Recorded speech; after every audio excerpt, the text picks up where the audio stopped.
Good evening to all of you.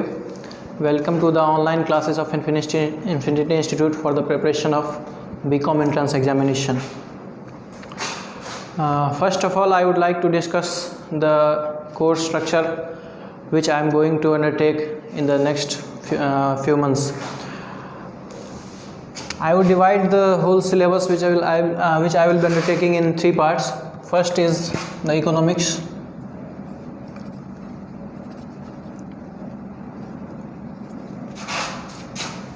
Then there is money and banking.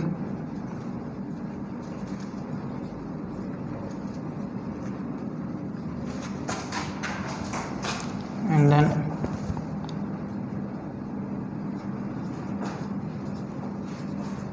financial market.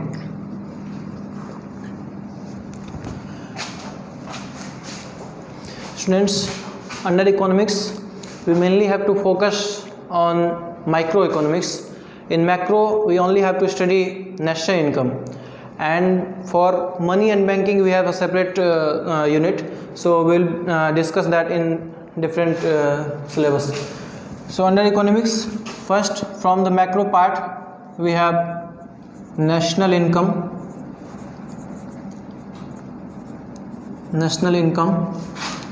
and its related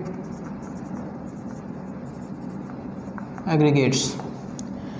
So from macro, only national income will be covered in economics, and the other parts will be covered in money and banking. The rest under economics will form micro.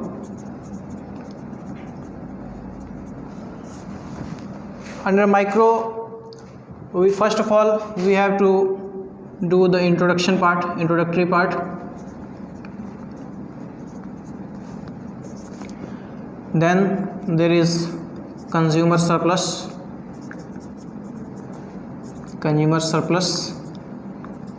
or consumer's equilibrium.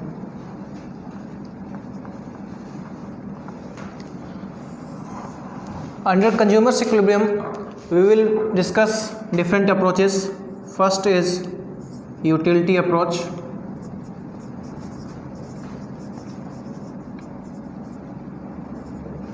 Then there is indifference curve approach.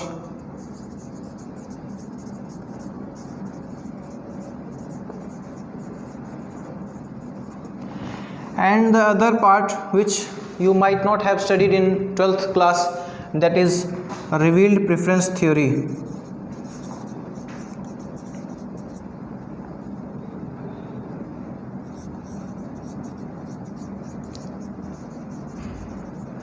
So under consumer surplus, these all aspects will be covered.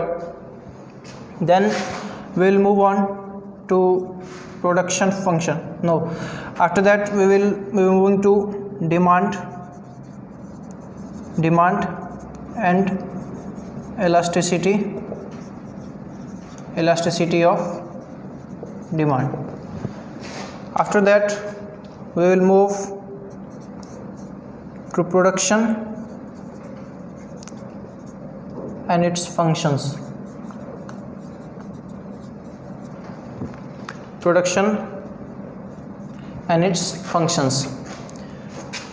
After that, cost and revenue analysis will be undertaken. Thereafter, different market forms,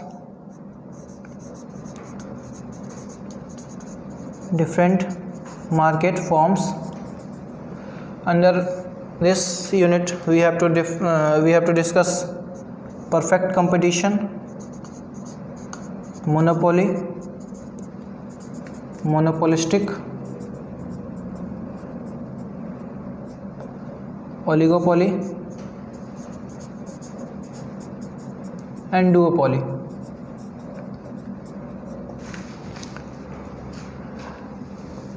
Till 11th only these things have been discussed. One more unit that is additional to the syllabus of 11th class is the theory of distribution. Theory of distribution, which you may not have heard till now.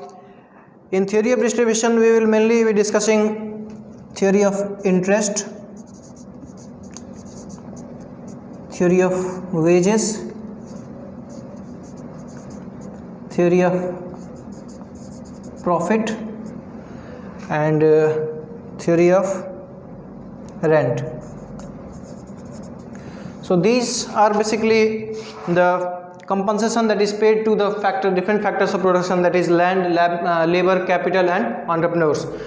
So we will be discussing, under economics we will be discussing these things. Apart from that, after this part we will be completing money and banking unit, under which first we have to discuss money. Under money we have to discuss different definitions of money, functions of money, barter system, and exchange rate systems, foreign exchange rate system, foreign exchange rate determination.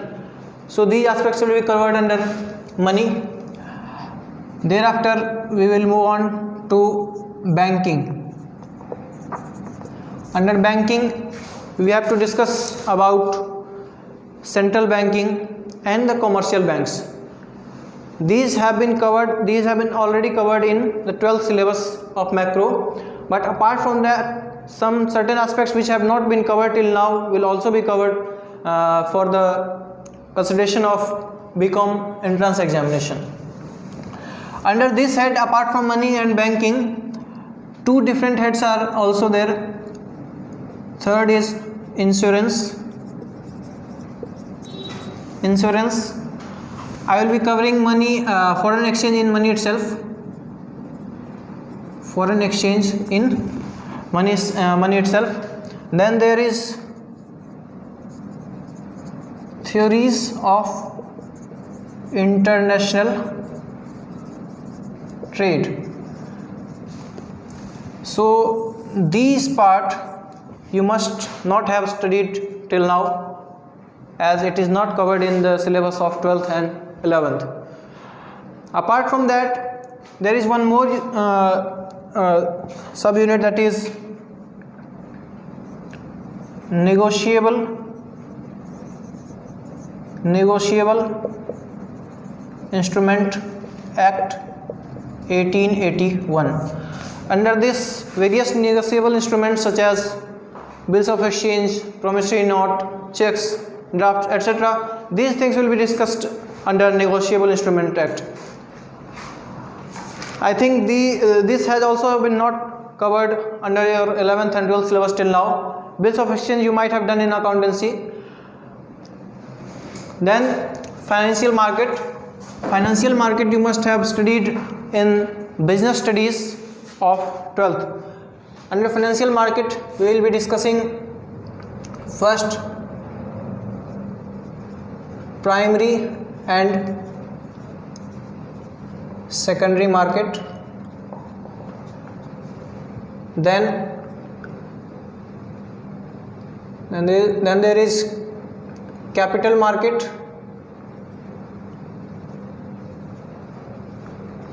and money market. Capital market and money market. Then we will be studying about stock exchanges which are operating in India. Then we will be studying about securities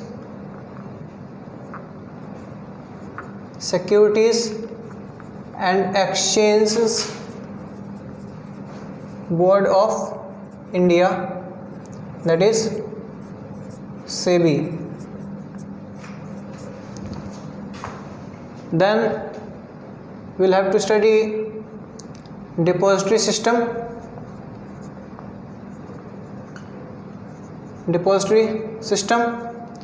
and the last part under this unit is credit rating agencies. So credit rating agencies, depository system you might have studied, securities exchanges also you might have studied. These things you might you have already covered under business studies, financial market chapter. Credit rating agencies will be new to you all. So these are the course structure we have to discuss in the next couple of months for the preparation of BCom entrance examination.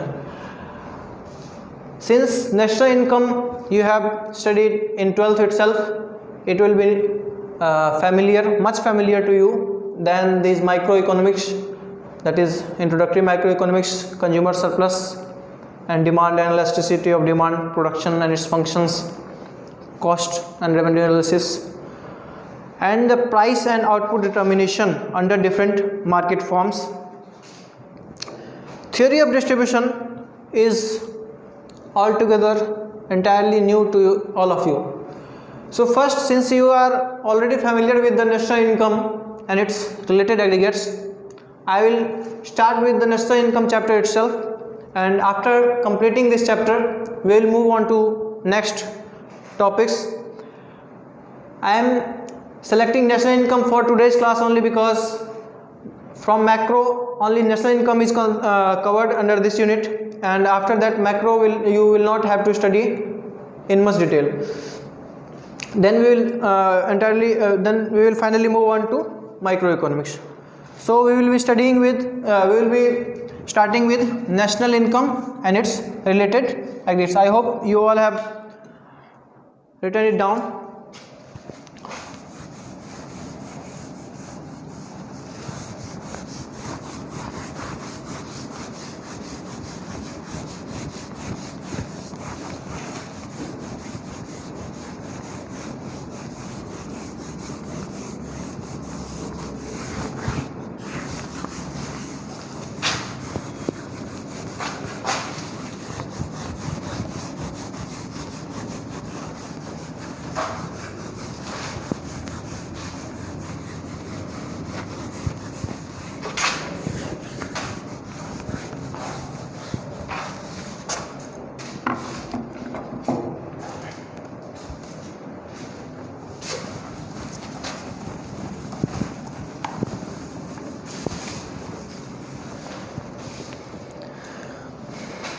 So we are starting with the national income and its related aggregates.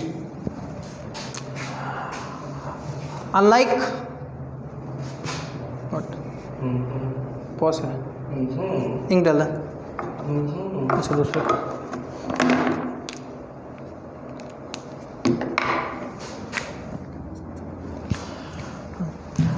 Unlike the syllabus of 12th economics, we do not have to delve deep into the subject and the numerical portion. We only have to touch the theoretical aspects, and as much we can study the theoretical aspect of the national income and the conceptual aspects of the national income. We will go by the theoretical and conceptual aspects only, because numerical questions are hardly asked or not at all asked. I will say not at all asked in the BHU entrance examination, as the examination pattern is only objective type, so the chances of numerical questions are rare.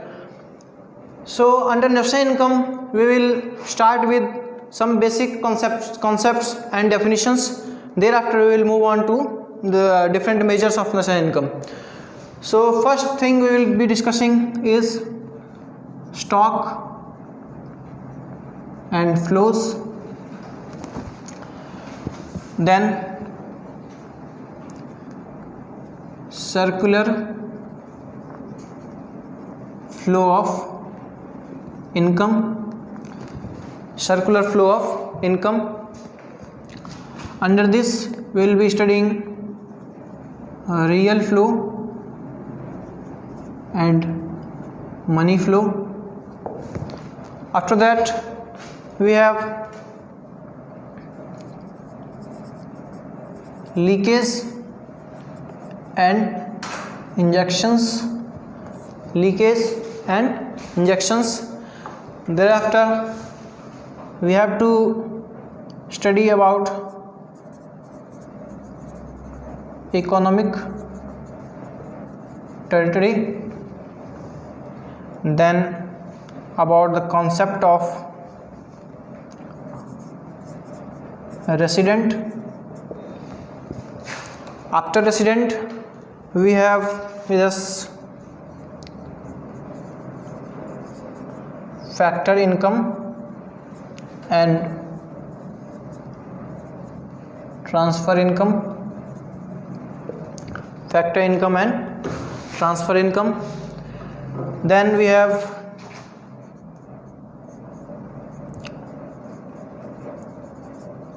intermediate goods and final goods. Then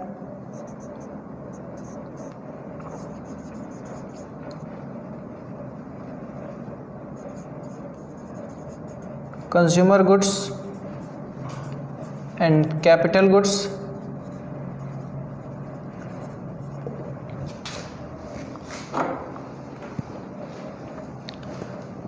Then conversion, which is very much important.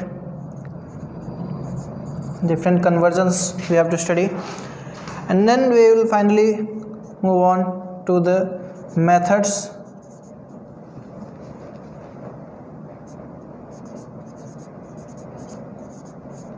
Methods of calculating national income.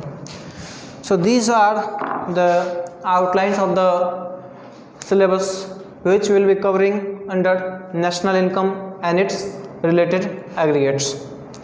So first we start with the stock. Stock is the concept. इसको ऐसे कह सकते हैं in other words, stock is the measure, stock is the variable which is measured at a particular point of time. अगर आप किसी भी चीज़ को मेज़र करते हैं एक पर्टिकुलर पॉइंट ऑफ टाइम के लिए, तब उस कॉन्सेप्ट को जब कहते हैं तो हम लोग कहते हैं कि this is a stock concept. For example, जैसे बैलेंस शीट प्रिपेयर की जाती है, तो बैलेंस शीट प्रिपेयर की जाती है तो बैलेंस शीट हम लोग लिखते हैं बैलेंस शीट एज एट 31 मार्च 2019. तो जब किसी पर्टिकुलर डेट के लिए कोई चीज़ मेजर किया जाता है, किसी पर्टिकुलर डेट पे उस चीज़ की क्या पोजीशन है, तो उसको जब मेजर किया जाता है तो उसको हम लोग बोलते हैं ये स्टॉक कॉन्सेप्ट है. जैसे इसका और एग्जांपल हम लोग ले सकते हैं money supply. Money supply is the supply और the money held by the public, currency held by the public at a particular point of time.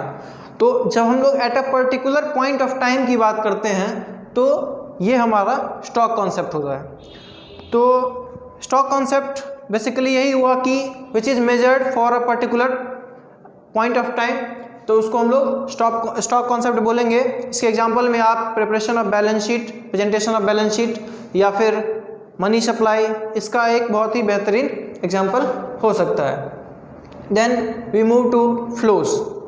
Flows is the measure of variable which is measured over a period of time. ये किसी particular point of time के duration के लिए, particular point of time के लिए नहीं होता है, बल्कि एक पीरियड ऑफ टाइम के लिए होता है जो कि वेरी करता है वन पॉइंट ऑफ टाइम से अनदर पॉइंट ऑफ टाइम के लिए.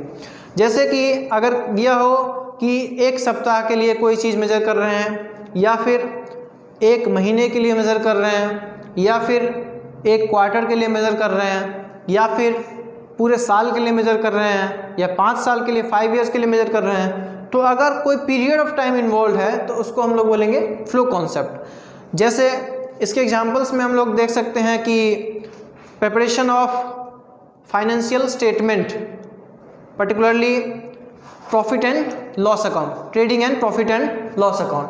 तो trading and profit and loss account normally एक साल के लिए बनाया जाता है या क्वार्टरली भी बनाया जाता है. तो जब कोई प्रिपरेशन हम लोग किसी भी चीज़ का या मेजरिंग हम लोग करते हैं किसी पीरियड ऑफ टाइम के लिए, चाहे वो ईयरली हो, क्वार्टरली हो, वीकली हो, मंथली हो, तो जब पीरियड ऑफ टाइम के लिए किसी चीज़ को मेजर करते हैं तो उसको हम लोग बोलते हैं फ्लो कॉन्सेप्ट। तो स्टॉक एंड फ्लो में बेसिकली डिफरेंस यही है कि stock for a particular point of time and flows for a period of time. So stock and flow we have studied till now. Now we move to circular flow of income. Before moving to circular flow of income, we will first be knowing what is real flow and what is money flow. So real flow is the flow of goods and services.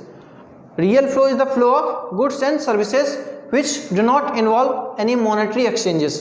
Goods and services may be any physical goods, tangible goods, that is classified under products, and it may be any services which are intangible, which are invisible.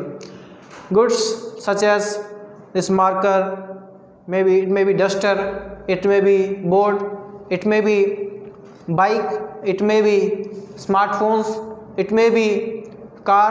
These are the examples of goods, and there are certain services which are also traded, which are also purchased. Example of services which are tangible, which are intangible and which are invisible are banking services, insurance services, shipping services, cargo shipping services, and some certain services such as we can say spa services. Those things which cannot be seen, but it can be felt, its benefit can be felt.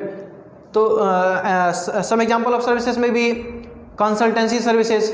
Apart from these are the examples of non-factor services. Apart from all these, there are certain factor services which are land, uses of land, uses of labor, uses of capital, and uses of entrepreneurial activities. So these are the examples of factor services, and the examples of non-factor services I have already discussed, which is banking, insurance, financial services, shipping services, spa, gym. These are the services which we avail in the form of non-factor services.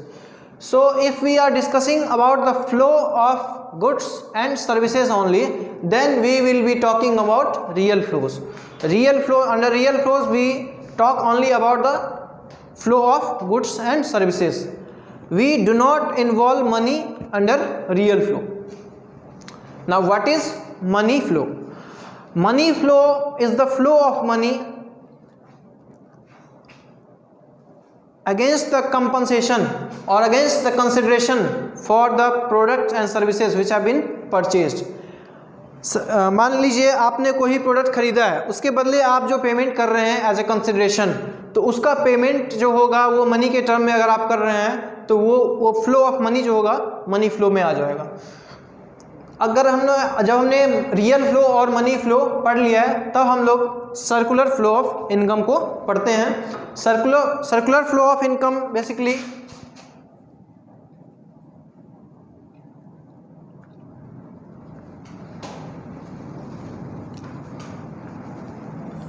Mainly हमें 2 sector, 3 sector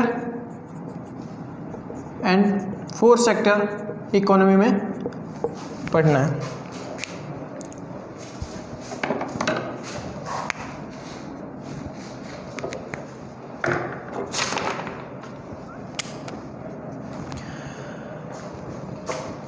to sector economy, 3 sector economy and 4 sector economy. तो सबसे पहले हम लोग जानते हैं 2 sector economy क्या होती है, 3 सेक्टर इकोनॉमी क्या होती है और 4 सेक्टर इकोनॉमी क्या होती है। और सबसे पहले हम लोग जानते हैं कि इकोनॉमी क्या होती है। तो इकोनॉमी को बेसिकली डिफाइन किया जाता है ऐसे कि the area over which economic activities takes place. Economic activities में भी production, it may be consumption, it may be investment, and it may be exchange of goods and services. These all are covered under economic activities.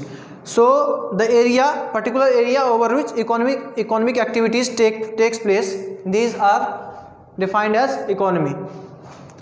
And the definition of economy can also be given as in the form of territorial aspect. as such as Indian economy. Indian economy is defined, can be defined in two ways. First, what is the real worth of the economic activities that have been taken place, that has taken place for during a given period of time. And in another way, you can define the territorial aspect of Indian economy, that what is the territory which is administered by India. This can also be defined as the Indian economy. Now, what are 2 sector, 3 sector and 4 sector economy? So in any economy, there are 2 sector, 3 sector and 4 sector, depending upon which stage the economy is following. Under 2 sector economy, there are 2 important sectors which are, first is household sector, and the another is producer sector. Household sectors are mainly involved in consumption activities. These are involved in consumption expenditure activities, and producers are mainly involved in production activities. So 2 aspects have been covered under 2 sector economy, household sector and producer sector. Apart from household sector and producer sector, there are certain different parties, several parties such as government. So if we combine government with household and producer, we move to 3 sector economy. So under 3 sector economy, we have government, households and producers. These 3 sectors combinedly form the 3 sector economy. This is the example. 2 sector economy and 3 sector economy is the example of a closed economy. When due to globalization, exchanges of goods and services have been taken place with the rest of the world also. So another sector which forms the part of economy is the rest of the world, or it is called foreign sector. When 3 sector economy is combined with rest of the world, then it forms the 4 sector economy. The rest of the world, we mainly classify it as export and import. Export, as you all know, export is the sale of products and services from the domestic market to the foreign market. मतलब जब हम goods and services को अपने domestic territory में produce करके किसी दूसरी countries को हम अपने डोमेस्टिक टेरिटरी से बाहर किसी कंट्री को किसी मार्केट में बेचते हैं, तो उसको हम लोग एक्सपोर्ट करते हैं. और ठीक इसके अगेंस्ट, ठीक इसके अपोजिट होता है इंपोर्ट. अब इंपोर्ट में बेसिकली हम लोग इसके अगेंस्ट जो सामान हमने डोमेस्टिक टेरिटरी में परचेज किया है from rest of the world, from foreign markets, we classify those transactions under import activities. So when we combine 2 sector and 3 sector economy with rest of the world, then it forms a 4 sector economy. So under 4 sector economy we have 4 different sectors. That is, first is rest of the world, then there is household, then there is producer, and there is government. So these are the basic components and constituents of different sectors of economy. Now we move on to circular flow of income.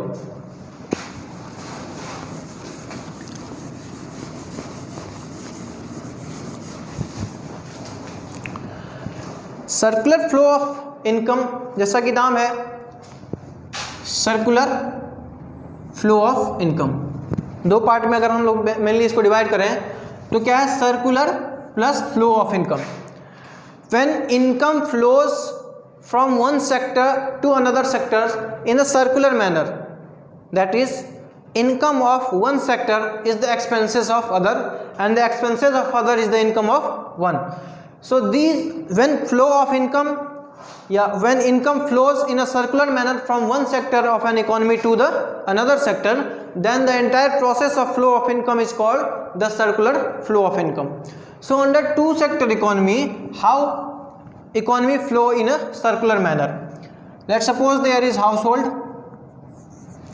and there is producer. These are the 2 components of 2 sector economy.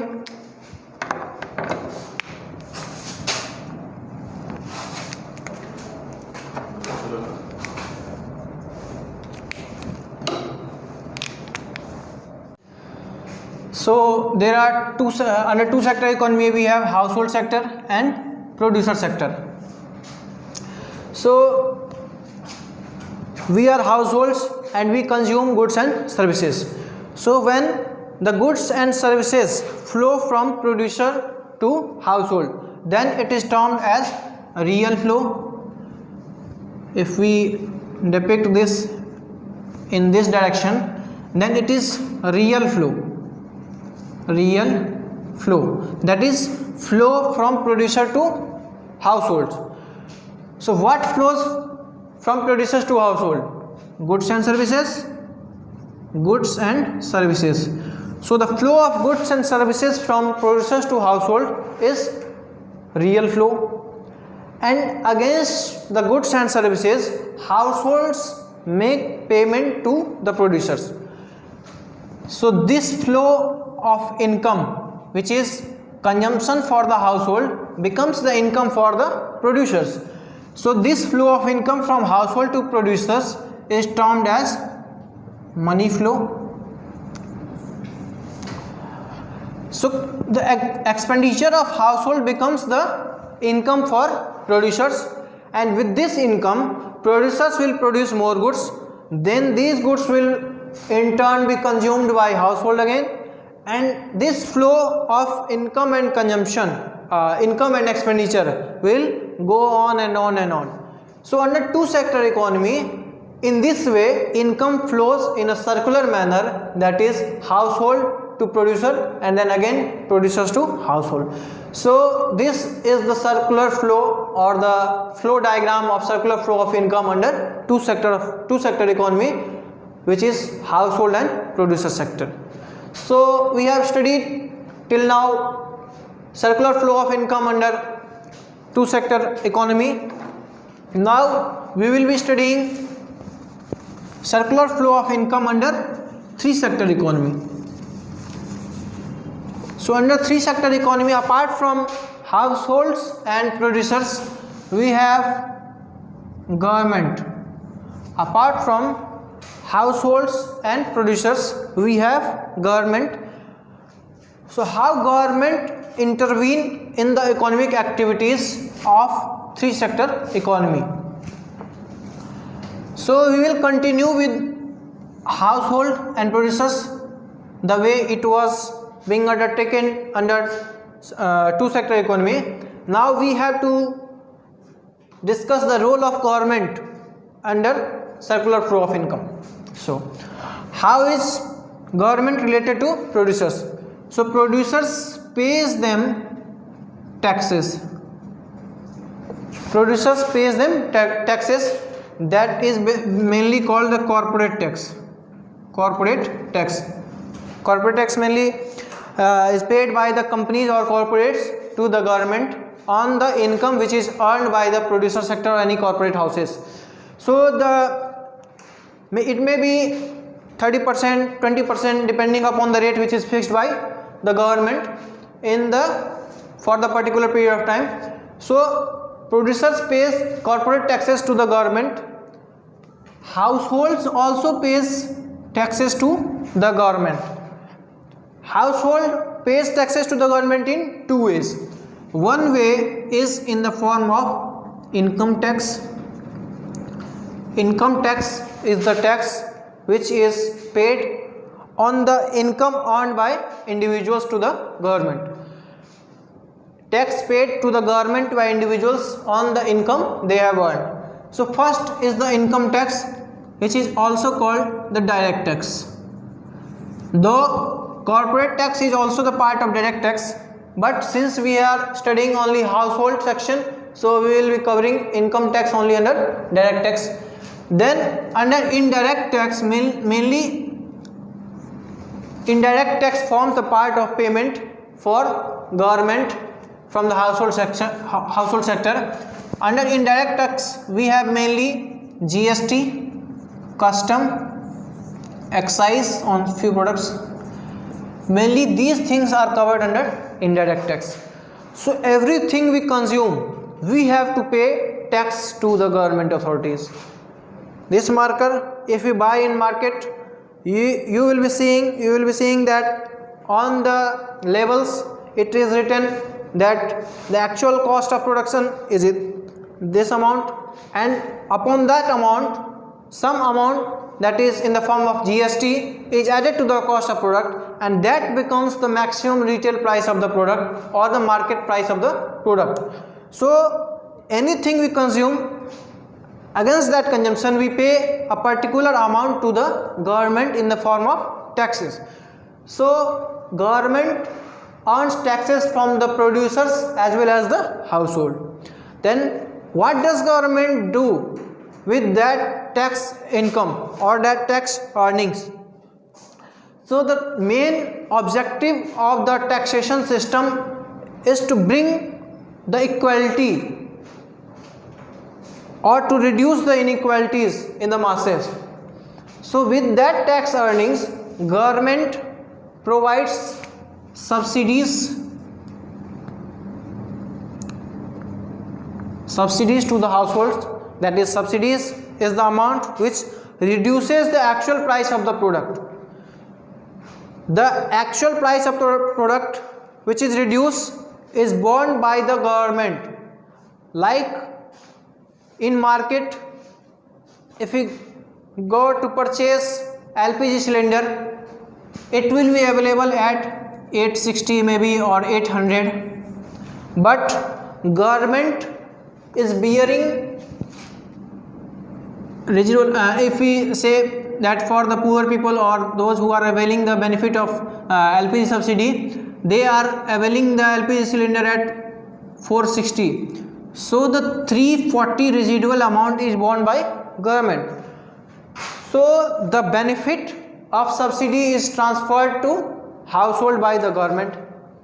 Not only households, government also provides subsidy to the producers also. Producers avail subsidies in the form of subsidies on some important plant and machinery, important equipments. If a producer is importing some equipment from abroad, then government pays them a particular amount of subsidies to reduce the actual cost of that equipment or the plant and machinery. So this with this flow we can understand that how government is earning and how government is spending that earning on the households and producers. Apart from subsidies, government also undertake mainly developmental activities such as expenditures on dams, expenditures on construction of dams, roads, hospitals, schools, which are for the uses of households as well as producers. So this is the circular flow of income, which, let's suppose government is constructing dams. So where the money is going? Either the money is going to the producers or the money is going to the households. How it is going to the producers? Producers will be supplying raw materials to the government for the construction of dams and roads and any other activities government is undertaking, and government will be paying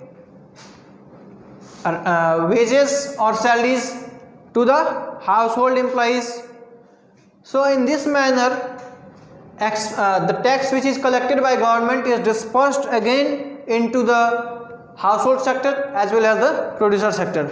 So this way, after studying two sector economy, circular flow of income under two sector economy, and we after studying the role of government in the circular flow of income, how government earns taxes from the producers as well as households, and then how the tax is disbursed into households and the producer, we can easily conclude that the income for government is the expenditure of producers and the households, and the expenditures of government is the income of producers and households. So this way income is flowing again in a circular manner. So this is the circular flow of income under three sector economy, which involves government apart from households as well as producers.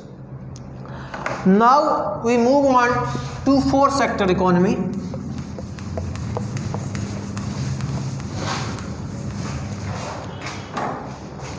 Fourth sector economy mainly involves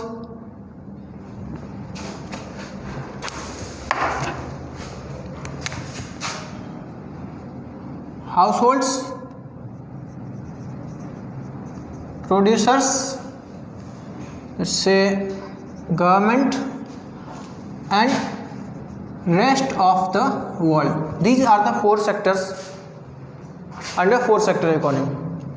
So we will be studying the relation of household with the producers, household with the government, that we have already studied till now, government with the producers. These things we have already studied till now. Now the relation with the rest of the world, how rest of the world is related with different sectors of economy. So we will be studying how household is related to the rest of the world, how producer is related to rest of the world, and how government is related to rest of the world. All the three sectors which we already discussed in the last three sector economy are involved or engaged with rest of the world in their different capacity. How household is related with rest of the world. Households are mainly involved in consumption activities. So household mainly imports from the rest of the world. We may import bikes, we may import cars, we may import smartphones, we may import anything that we consume in day-to-day life. In fact, after globalization, about 30% of our consumption is based on imports. So we have studied the relation between household and rest of the world. Rest of the world supplies us with goods and services in the form of imports. We import goods and services from rest of the world. Against those imports, we have to pay in the form of money flow. So with households, rest of the world is related in the form of import of goods and services, and against that import, money is going from household to rest of the world. So this is the relation between household and rest of the world. Now how producer is related to rest of the world. Producers are mainly involved in export activities, export of goods and services, export of goods and services. Now against these exports, foreign nationals will be paying in the form of money. So this is the real flow, this is the money flow. So we have understood till now the relation of rest of the world with the producers and relation of household with the relation of rest of the world with households. Now comes into picture the role of government with rest of the world. How government is related to rest of the world. Government is related to rest of the world in the form of, mainly in the form of borrowings,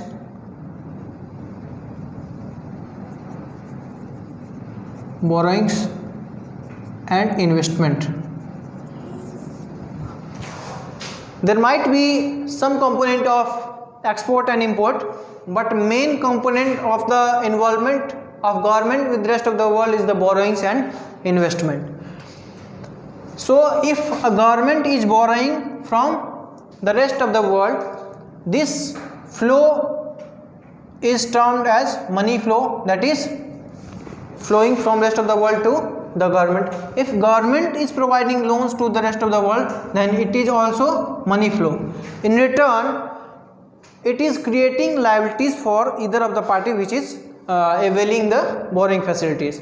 Similarly, if government is receiving investment, then it is also the flow of money from rest of the world to the government.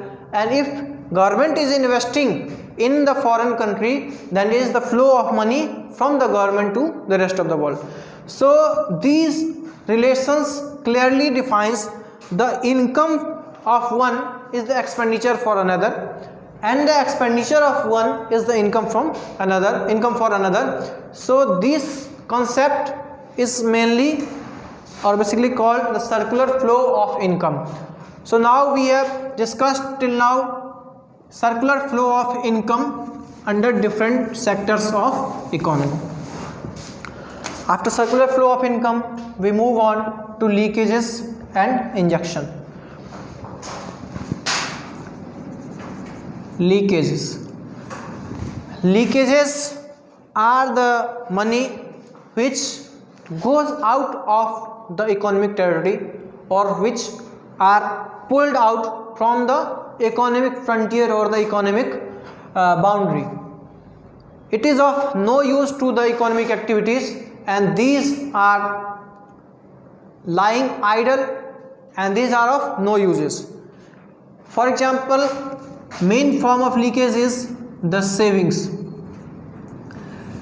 The amount we save is the amount equal to leakage. Mainly saving is termed as leakage because the amount we save does not get involved in the economic activities, so it hampers the economic activities.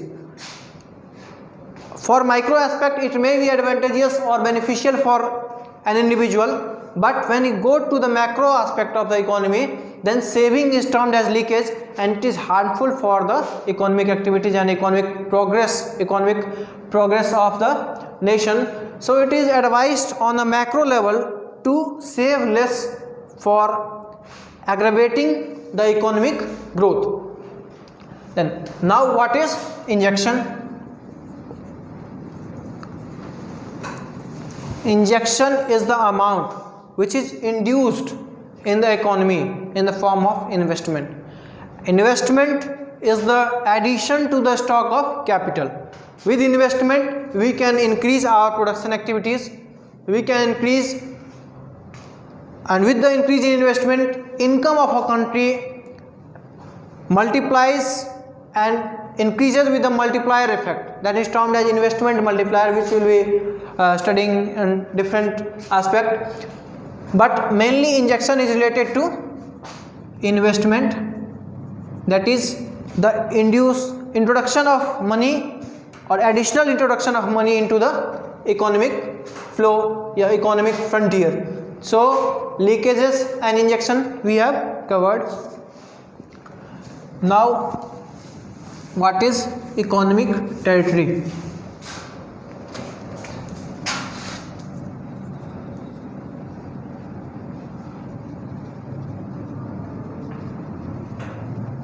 Economic territory, or we may say it as domestic territory. Domestic territory. Economic territory is basically a geographical area over which the administration of a country is in terms with the economic activities, such as the geographical boundary of India. In north it is Kashmir, in south it is Kanyakumari, although we also administer Andaman and Nicobar Islands, and in that from the southernmost point of Indian administration is the Indira Point. In the eastern side we have Arunachal Pradesh, and in the western side we have Gujarat. So this boundary, Indian geographical boundary, this covers the economic territory, domestic territory of India. Apart from that, there are certain more areas or certain more fields which are covered under domestic territory when we are discussing national income. So what are those areas which apart from the geographical boundary are covered under the domestic or economic territory of a nation? So under this we have to include Indian embassies in different nations. So first is the Indian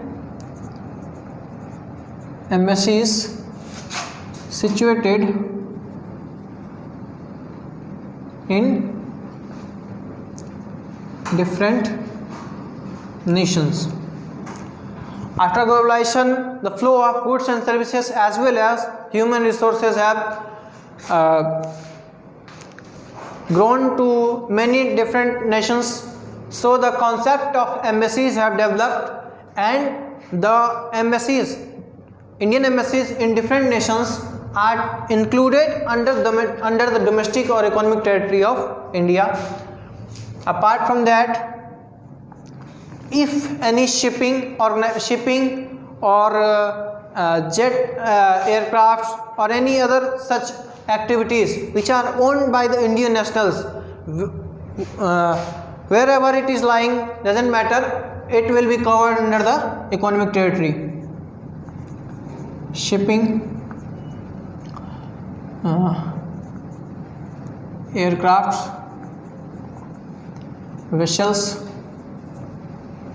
fishing vessels, in fact, fishing vessels, etc. These are also covered under economic territory of India. And similarly, there are certain more. Mainly, we have to think that is that territory owned by the Indian national. So, if it is owned by the Indian national, then it will be covered under the economic territory of India. If it is not owned by the Indian national, then it will not be covered under the economic territory of India. Such as what is excluded from the economic territory. So, like Indian embassies are situated in different parts of the world, likewise different nations have their embassies in India also. So, we have to exclude, although these are situated in the geographical boundary, but we will not be including those embassies in the economic territory of India. So, under economic territory, we mainly have to exclude those territories which are in the form of embassies of different nations situated in India, and we have to include Indian embassies situated in different nations. Apart from that, those shipping, aircrafts, fishing vessels or any such things which are owned by Indian nationals, no matter wherever it is lying, these will be included under the economic territory of India. So this is the concept of economic territory. So we are concluding with this topic, and in the next class we will be discussing the residual. Thank you guys.